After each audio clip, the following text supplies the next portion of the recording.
വിശ്വാസം ഇല്ലാതാവാനുള്ള മാർഗങ്ങൾ എന്താണ്? ഈ പറഞ്ഞ രീതിയിൽ പലർക്കും സംഭവിക്കുന്നതാണ്. അത് ഒഴിവാക്കാനുള്ള മാർഗങ്ങളൊന്ന് ശറഈയായ ഇൽമ്, യഥാർത്ഥ നിലയ്ക്ക് ഇൽമ് പഠിക്കുക എന്നുള്ളതാണ്. ദീനിയായ ഇൽമ് പഠിച്ചാൽ ഈ വിശ്വാസുകൾ നമുക്ക് മാറ്റാൻ സാധിക്കും. ഈമാനിനെ ശക്തിപ്പെടുത്തുക എന്നുള്ളതാണ്.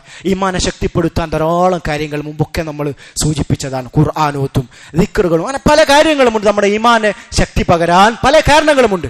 അതൊക്കെ പഠിച്ച് മനസ്സിലാക്കി ഈമാനെ ശക്തിപ്പെടുത്തുക എന്നുള്ളതാണ്. അള്ളാഹു അനുസരിച്ചുകൊണ്ടും സുന്നത്തുകൾ അധികരിപ്പിച്ചുകൊണ്ടും ഒക്കെ നമുക്ക് ഈമാനിനെ ശക്തിപ്പെടുത്താൻ സാധിക്കും. അതേപോലെ എപ്പോഴും ദിക്റുകൾ, അതേപോലെ നല്ല സാലിഹായ നമുക്ക് ഫായിദ ഖൈറുണ്ടാകും, ഉപകാരമുണ്ടാകുമെന്ന് നമുക്ക് മനസ്സിലാകുന്ന ആളുകളുടെ കൂടെ എപ്പോഴും ഇരിക്കാൻ നമ്മൾ ശ്രദ്ധിക്കണം. പലപ്പോഴും ആളുകൾക്ക് അങ്ങനെയുള്ള ആളുകളുടെ കൂടെ ഇരിക്കാൻ മടിയാൻ, നമുക്കൊരു ഉപകാരവുമില്ലാതെ ചിലപ്പോൾ അതിനപ്പുറം കുറെ ഹറാമുകളും പല ഗീബത്തുകളും, അങ്ങനെ ഹറാമുകൾക്ക് സഹായിക്കുന്ന ധാരാളം ആളുകൾ ഉണ്ടാവും.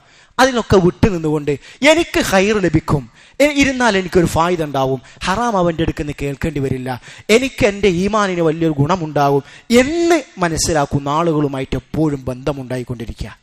അതേപോലെ തന്നെ ശൈത്താന്റെ കേന്ദ്രമായ ബാത്റൂമിൽ പോയാൽ, ടോയ്ലറ്റിൽ പോയാൽ അധികം അവിടെ സമയം ചെലവഴിക്കരുത്.